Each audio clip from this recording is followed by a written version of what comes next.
This is September 5, and ordinarily our pasture out here, our field, wouldn't have any green in it at all, but due to quite a bit of rain in August, which we've never had any rain in August in the 4 years we've been here, it's greened up again.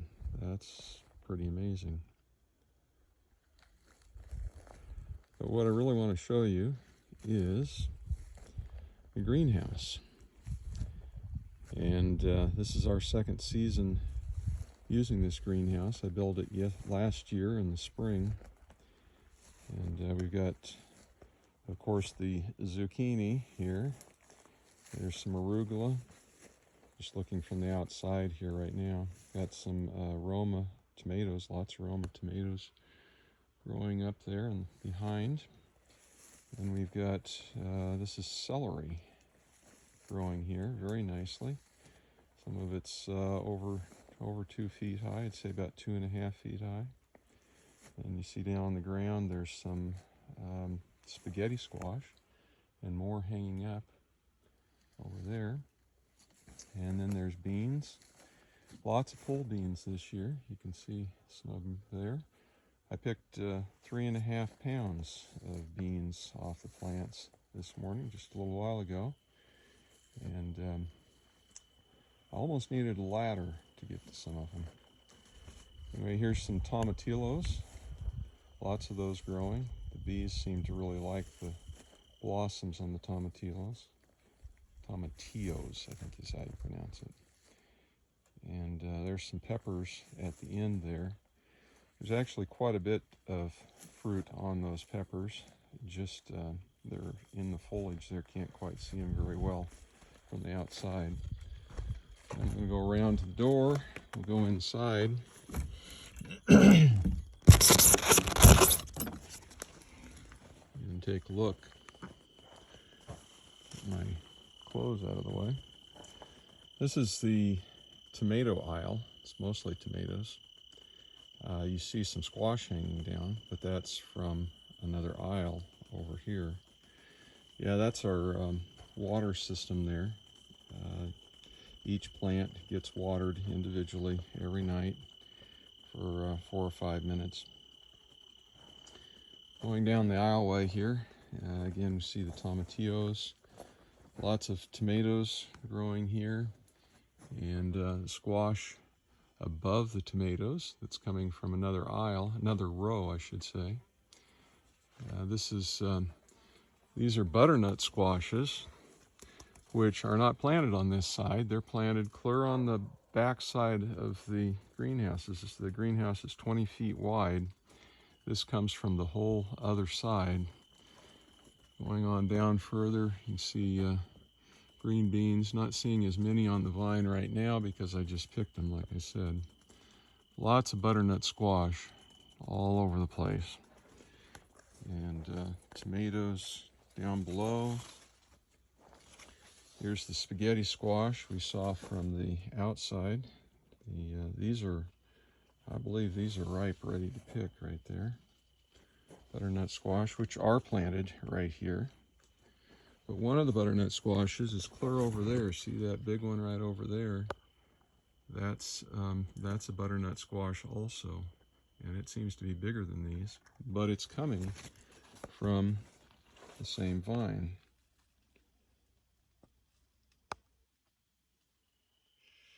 Trying to get it sized back to normal. Maybe I should go wider so you can see more. There we go.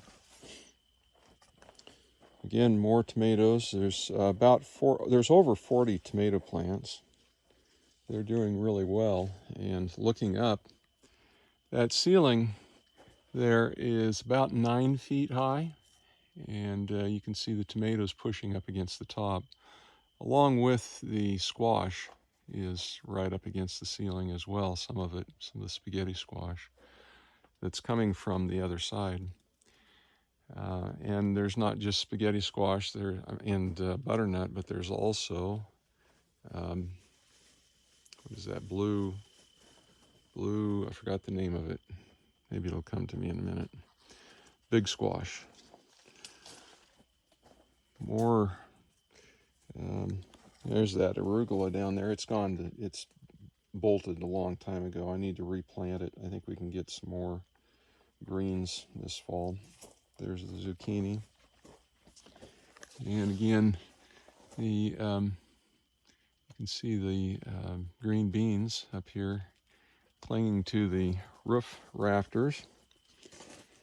And here's another Blue Hubbard. That's the name of this squash here. Blue Hubbard, which this is one of the vines here. And these things grow really good. You can see my hand here. That's a Blue Hubbard squash there. There's two more over there. There's another big one down under here someplace. Where is it? Thought we could see it through there. Oh yeah, you can see it through there a little bit. And going up this aisle, there's another Blue Hubbard here. This is hanging, well, the top of this is about 7 feet high, hanging off the rafter there. And that's a big one. I don't know how much that weighs, but it takes quite a bit to hold that up. The vines are amazingly strong. Here's a close-up of that spaghetti squash that came from way over there. But it's doing really well here, and we may get some more of those too. Butternut is what we like the best, and it's growing really well. Some lots of Sunglow tomatoes here, the yellow ones that I really like, cherry tomatoes. And this had gone clear up to the ceiling too, but then it fell down, so it's kind of like an archway across here. You can see all the little tomatoes growing there, just tons of them. And the Roma's doing really well here as well, down low. But you look up here, again, it's just, I'm going to do a 360 here. It's like a jungle up here. Pretty amazing. Using the Mittleider method is how I'm able to do this, which includes fertilizing weekly. So that's lots of tomatoes. Here's a butternut squash. This is the first one to come on, and I think it's ready to pick, actually. It's a nice size butternut squash. There's also, you can see some cucumbers over here. Lots of cucumbers growing. I gotta always look up. There's some right above my head here. Cucumbers there, some of them ready to pick. But the vine on that one is probably around 10 feet. Some of these butternut squash vines are around 20 feet.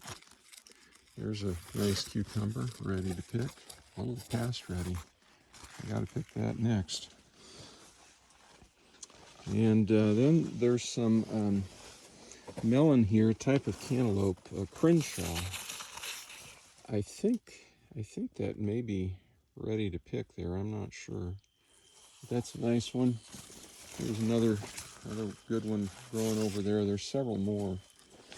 I don't know whether they'll make it or not. But again, more butternut squash. I looked at this vine here particularly because it ends over here and wraps around here. I think I counted 10 squash on this one plant, and it comes down, and this is where it's planted, right down in here. You can see the vine coming up and strung up like everything else. Looking down the back row here. So that is the greenhouse. Really happy with it. Best growing I've ever had is in this greenhouse. Pretty cool, but it's mostly due to the Mittleider method. Tomatoes, you don't normally plant this close together. These are planted 9 inches apart, and then they alternate. Every 14 inches, we've got one strung up on each side, and that's part of how that's possible. The other reason why that's possible to grow them that close together is weekly fertilizer. And boy, does it work. Really, really grateful for a good greenhouse.